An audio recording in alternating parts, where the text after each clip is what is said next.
विवेक, जो आप कह रहे हैं कि अगर कहीं कमी महसूस की जा रही है और आंकड़े लगातार बढ़ते चले जा रहे हैं तो ये एक बड़ी दिक्कत हो सकती है, खासतौर पर पुणे में जहां आप मौजूद हैं, क्योंकि महाराष्ट्र के पुणे में कोरोना से हालात अब बद से बदतर होते दिखाई देने लगे हैं। और आलम यह है कि अब यहां अस्पतालों में वेंटिलेटर और आईसीयू बेड समेत तमाम जरूरी चीजों की भारी कमी भी महसूस होने लगी है। कोरोना मरीजों के लिए बनाए गए अस्पताल पूरी तरह से भरे हुए लगभग दिखाई दे रहे हैं और जो नए मरीज सामने आ रहे हैं उन्हें बेड नहीं मिल रहे हैं, जिसकी वजह से लोगों को काफी परेशानियों का भी अब सामना करना पड़ रहा है। हालात किस कदर बन चुके हैं हमारे सहयोगी विवेक बता रहे हैं। कोरोना की हालात जो है वो बद से बदतर होते जा रहे हैं और इस समय हम पुणे सिटी के सबसे बड़े कोविड सेंटर के बाहर खड़े हैं और जो बताया जा रहा है कि यहाँ पर जितने भी बेड है और वेंटिलेटर है पूरी तरह से भर चुके हैं और मरीजों की जो आने की जो नंबर्स हैं वो लगातार यहाँ पर जारी हैं और हालात धीरे धीरे बद से बदतर होते जा रहे हैं। एक पीड़ित परिवार है जो रात भर से परेशान था अपनी दादी को एडमिट कराने के लिए, उनसे बात करते हैं। क्या नाम है आपका? ऋषिकेश। बताओ कि आपकी दादी पॉजिटिव है तो फिर घर में और कौन कौन, कितना बड़ा चैलेंज था दादी को एडमिट कराना? बहुत चैलेंजिंग है अभी की सिचुएशन, पुणे की सिचुएशन, महाराष्ट्र की सिचुएशन बहुत क्रिटिकल है। केसेस दिन ब दिन बढ़ रहे एंड हॉस्पिटल सारे फुल है, अभी एक भी बेड अवेलेबल नहीं है। आपको बहुत चैलेंजिंग सिचुएशन है ये, क्योंकि बेड अवेलेबल नहीं है, ना ही कोई प्राइवेट हॉस्पिटल में भी कोई बेड अवेलेबल है, पूरा फुल है अभी सिचुएशन। ये बताइए कि आप अपनी दादी की जो उनकी उम्र कितनी और कितनी देर से उनके लिए बेड ढूंढ रहे थे और कितनी परेशानी झेलनी पड़ी?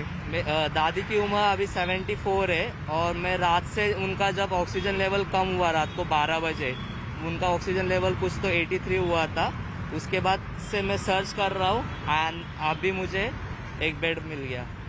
तो आपने कितने हॉस्पिटल गए, कितनी जगह ट्राई किया? मैंने कम से कम 15-20 हॉस्पिटल में गया, उससे ज़्यादा कॉल्स किए हॉस्पिटल में। कोई हॉस्पिटल में बेड अवेलेबल नहीं है, कोई हॉस्पिटल में ऑक्सीजन लेवल का बेड नहीं है। पुणे में बड़ी दिक्कत, महाराष्ट्र में बड़ी समस्या, लेकिन एक बड़ी खबर, दिल्ली हाईकोर्ट का एक बड़ा आदेश इसी कोरोना से जुड़ा हुआ। अगर आप कार में अकेले भी सफर कर रहे हो तब भी मास्क लगाना जरूरी है। कार को पब्लिक प्लेस बता दिया गया है।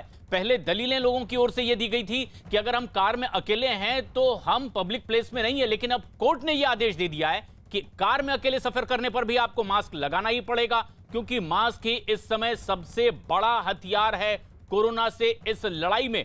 और यह एक बेहद अहम फैसला, आदेश है दिल्ली हाई कोर्ट का, जिसमें उन्होंने कह दिया है कि आप ये दलीलें अब नहीं सुनी जाएगी कि कार में हम अकेले सफर कर रहे हैं इसीलिए मास्क नहीं पहना है, क्योंकि कार को भी अब पब्लिक प्लेस माना गया है और कोर्ट ने तक कह दिया है कि यह सबसे बड़ा सुरक्षा कवच है इस वक्त कोरोना से लड़ाई में। और इस बात को अब हम सबको समझना होगा कि हम इन तमाम गाइडलाइंस का पालन करें। दिल्ली हाईकोर्ट ने तक यह बात अब कह दी है कि आप कार में अकेले होने की दलील देते हुए मास्क लगाने से नहीं बच सकते। जावेद मंसूरी हमारे सहयोगी दिल्ली से सीधे जुड़ रहे हैं। जावेद, ये बेहद अहम आदेश है, जो लोग लगातार इस तरह की लापरवाही कर रहे थे और दलीलें दे रहे थे, अब उन्हें ये सीधे आदेश है। क्या बात और विस्तार से कही गई है कोर्ट की ओर से?